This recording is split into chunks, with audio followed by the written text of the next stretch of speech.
नमस्कार मित्रांनो, मी रुपेश कुमार जैन आपल्या मराठी व्हिडिओच्या टॅलीवैद दिशाही या माझ्या यूट्यूब चॅनलवर आपले खूप खूप स्वागत करीत आहे। माझ्या आत्तापर्यंतच्या मराठी आणि हिंदी व्हिडिओला आपण जो प्रतिसाद दिला त्याबद्दल मी मनापासून आपले आभार व्यक्त करतो। तर चला आजच्या सब्जेक्टकडे वळूया। आपण बघत आहे माझा पॉवर पॉइंट प्रेझेंटेशनचा स्क्रीन, ज्यामध्ये आजचा सब्जेक्ट आहे टाइप्स ऑफ बँक चार्जेस। त्याआधी आपण बघून घेऊ मित्रांनो, why does the bank collect various charges from you, म्हणजे आपल्याकडून बँक निरनिराळ्या प्रकारचे चार्जेस वसूल का करते। तर वसूल यासाठी करते मित्रांनो की सर्व प्रकारचे बँक चार्जेस आपल्यासाठी एक्सपेन्सेस आहे, पण बँकेसाठी तो रेव्हेन्यू बनतो। आपल्या दिलेल्या एक्सपेन्सेसवर बँकेचे कामकाज चालते, म्हणून बँक आपले रेव्हेन्यू वसूल करण्यासाठी आपल्याकडून बँक चार्जेस निरनिराळ्या प्रकारचे वसूल करीत असते। तर असे कोणकोणते बँक चार्जेस आहे की बँक आपल्याकडून कलेक्ट करते, तर चला एक एक आपण माहिती बघून घेऊया। असे व्हिडिओ तुम्हाला मराठीमधून थोडेसे रेअरलीच मिळतील यूट्यूबवर किंवा नाही मिळणार। त्यामुळे माझं असं म्हणणं आहे मित्रांनो की हा माझा व्हिडिओ तुम्ही मन लावून ऐका आणि या निरनिराळ्या प्रकारचे चार्जेसचा अर्थ इथे जाणून घेऊया। तर बघा, आरटीजीएस चार्जेस म्हणजे काय, तसंच्या तसा एनईएफटी चार्जेस, तसा काही फारसा काही यात फरक नाही, पण जसे त्याचा फुल फॉर्म आहे त्याप्रमाणे आणि त्यावर आपल्याला अमाऊंट समजून घ्यायची आहे। आरटीजीएस चार्जेस का लागते, जेव्हा आपण आपल्या अकाउंटमधून कोणत्या थर्ड पार्टीला payment bank to bank payment पाठवतो। आता त्याची जर अमाऊंट 2 लाख रुपयाच्या वर असेल तर आपण फॉर्मवर आरटीजीएस म्हणून टिक मार्क करतो, आणि 2 लाखाच्या जर कमी अमाऊंट असेल तर एनईएफटी म्हणून टिक मार्क करतो। फारसा तसा काही फरक नाही। आता बघा, आरटीजीएसचा फुल फॉर्म काय होईल, तर आरटीजीएसचा फुल फॉर्म आहे रिअल टाइम ग्रॉस सेटलमेंट, आणि एनईएफटीचा फुल फॉर्म आहे national electronic fund transfer. Okay, तर जेव्हा आपण आरटीजीएस आणि एनईएफटी आपल्या बँकेतून करतो तेव्हा बँक थोड्या प्रमाणात आपल्याला चार्जेस डेबिट टाकत असते। त्यानंतर मित्रांनो, SMS चार्जेस तुम्हाला माहीतच आहे। नेहमी बँक आपल्याला मंथली किंवा कधीतरी SMS चार्जेस ही डेबिट टाकत राहत असते। ओके, त्यानंतर अकाउंट मेंटेनन्स चार्जेस, हा आपला इयरली एक एक्सपेन्सेस आहे। तर आपल्याला पासबुक जनरेट करून देते, पासबुक भरून देते, बँक स्टेटमेंट देते, तर त्यासाठी बुक किपिंग चार्जेस म्हणा किंवा अकाउंट मेंटेनन्स चार्जेस म्हणा, हे चार्जेस बँक आपल्याकडून वेळोवेळी वसूल करत असते। त्याचप्रमाणे चेक बाउन्स चार्जेस, जर आपल्या अकाउंटमध्ये बॅलन्स नसेल, इनसफिशियंट फंड म्हणून जर आपला चेक रिटर्न गेला तर त्याला चेक बाउन्स चार्जेस म्हणून बँक काय करते, आपल्याकडून वसूल करते। बरं, चेक बाउन्स होण्याचा एकच कारण नाही, भरपूर कारण आहे। त्याच्यापैकी काही रिझन मी तुमच्या समोर ठेवत आहे। पहिला मी तुम्हाला सांगितला की इनसफिशियंट बॅलन्स, खात्यामध्ये पुरेसा बॅलन्स नाही, आणि आपण जर कोणाला चेक इश्यू करत आहोत तर डेफिनेटली तो चेक काय होईल, चेक रिटर्न होईल, म्हणजे चेक बाउन्स होईल। त्यानंतर सिग्नेचर, जर आपण कोणाला चेक दिला आणि सिग्नेचर त्याच्यावर द्यायला विसरलो तर तो चेक रिटर्न होईल, म्हणजे चेक बाउन्स होईल। डेट मिस्टेक, कुठलाही चेक आजपासून दिल्यानंतर त्याची जी व्हॅलिडिटी आहे ती 3 मंथची असते, आधी ही 6 महिन्याची होती, पण चुकीने आपण डेट टाकून दिली, आउट ऑफ डेट टाकून दिली, तर तो चेक काय होईल, परत होईल, म्हणजे चेक बाउन्स चार्जेस तुम्हाला पडतील।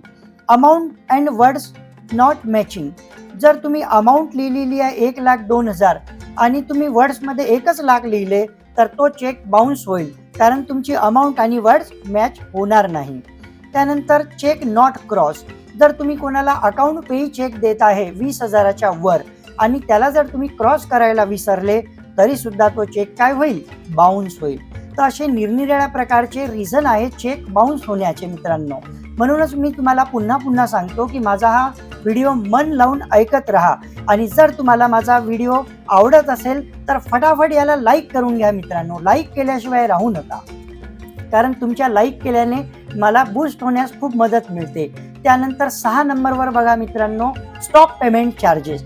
आता हे थोडा वेगळा प्रकार आहे आणि याला तुम्हाला थोडंसं स्पेशली ऐकून घ्या की हे काय आहे मित्रांनो, कारण हे जर असं तुमच्या कडून घडल्या गेलं, जेव्हा तुम्ही जॉबवर असाल आणि तुमच्याकडून काही अशी चूक होऊन गेली, तर ही चूक मालकाला खूप महाग पडणार आहे मित्रांनो. तर पहा, स्टॉप पेमेंट चार्जेस म्हणजे काय. जर एखाद्या पार्टीला चेक तुम्ही इश्यू केला, ती पार्टी तुमच्याकडून निघून गेली आणि नंतर तुम्हाला काही वेळानंतर लक्षात आलं किंवा कोणी तुम्हाला ही गोष्ट लक्षात आणून दिली की ती जी पार्टी होती ती तर पार्टी फ्रॉड आहे. तुम्ही दिलेला चेक जर त्याने वटवला, समजा तुम्ही 2 लाखाचा चेक इश्यू केला आणि तो पास होऊन गेला, तर तुमचे तर पैसे चालले जाईल, बरोबर आहे की नाही. तर मग तुमच्या हाती काय आहे, ती पार्टी जरी निघून गेली तर तुम्हाला लेटर हेड लिहावे लागतील, त्याच्या 2 कॉपी काढाव्या लागेल, एक तुमच्या ओसी साठी आणि तो लेटर घेऊन तुम्हाला ताबडतोब बँकेत जावं लागेल. बँकेत कितीही गर्दी असेल तरी स्टॉप पेमेंट चार्जेसचा लेटर बँक आधी ऍक्सेप्ट करते, कारण त्यांना पण भीती असते की यांचं खूप मोठं नुकसान होऊन जाईल जर स्टॉप पेमेंट चार्जेसची त्वरित एंट्री जर बँकेने नाही घेतली. तर बँकेचे कर्मचारी काय करतात, तुमच्याकडून स्टॉप पेमेंट चार्जेसचं लेटर घेतात. त्या स्टॉप पेमेंट चार्जेसमध्ये लिहिलेलं असतं की या चेक नंबरचा या अमाऊंटचा या पार्टीला या ठिकाणी पेएबल असलेला चेक आम्ही आज दिलेला आहे, कृपया करून त्याचे स्टॉप पेमेंट करण्यात यावे. तर मग बँकेचा कर्मचारी तो चेक नंबर त्यांच्या कॉम्प्युटरमध्ये एंटर करतो. एक वेळा तो एंटर केल्यावर तो स्टॉप पेमेंट होऊन जातो. मग पॅन इंडिया किंवा ऑल इंडिया लेवलवर जरी तो चेक घेऊन गेला तरीही त्या पेमेंटचं ते पेमेंट होणार नाही. ते पेमेंट काय झालं, आता ते स्टॉप पेमेंट झालं. आणि स्टॉप पेमेंटचं लेटर तुम्हाला जेव्हा बँकेचा कर्मचारी साईन, स्टॅम्प आणि त्याच्यावर डेट आणि टाइम टाकून देते, तर त्याच्यात कर्मचाऱ्याची पण जबाबदारी आहे. सपोज करून तुम्हाला 12 वाजता त्यांनी साईन दिली, स्टॅम्प दिला आणि वेळ टाकून दिली आणि 12:30 वाजता जर जो कुठेही चेक पास झाला, तर याच्यात बँकेच्या कर्मचाऱ्याची जबाबदारी निश्चित केली जाते. सहसा असं होत नाही, कारण एक वेळा स्टॉप पेमेंट केल्यावर ती पार्टी भारतात ती चेक कुठेही घेऊन जाईल तरी तो चेक पास होणार नाही. म्हणजे त्यासाठी जे चार्जेस आपण पेड करतो, 100 रुपये किंवा 110 रुपये वै GST जे काही चार्जेस असतील ते दिल्याने आपले 2 लाख रुपये जे नुकसान होणार होतं ते टळून जाईल. तर मित्रांनो, स्टॉप पेमेंट चार्जेस बद्दल इतरत्र तुम्हाला व्हिडिओ नाही मिळणार, तर तुम्ही हे सर्व माझा जो व्हिडिओ आहे हे मन लावून ऐका.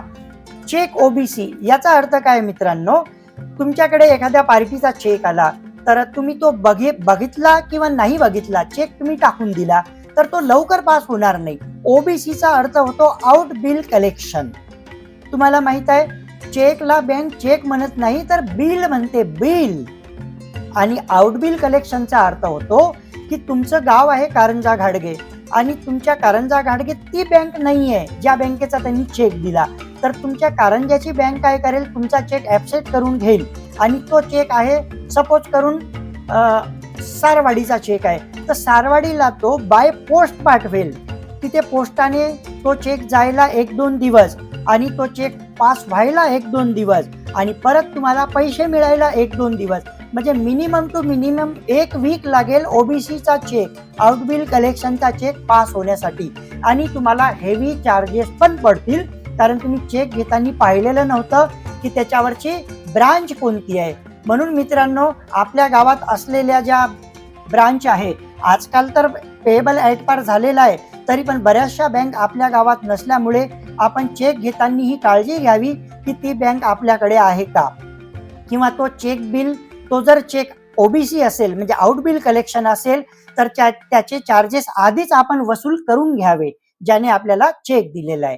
त्यानंतर मित्रांनो बघा, नॉट रिफ्लेक्टेडचा अर्थ काय होतो, जेव्हा चेक बाउन्स होऊन तुमच्याकडे मेमो येतो त्याच्यात बरेचसे रिझन दिले आहे, त्याच्यावर जर टिक मार्क असेल की नॉट रिफ्लेक्टेड, याचा अर्थ काय होतो की आपला चेक जेव्हा कलेक्शनला जातो तर तो स्कॅन होतो आधी, आणि स्कॅन झाल्यावर काय होतो की तो क्लिअरिंग डिपार्टमेंटकडे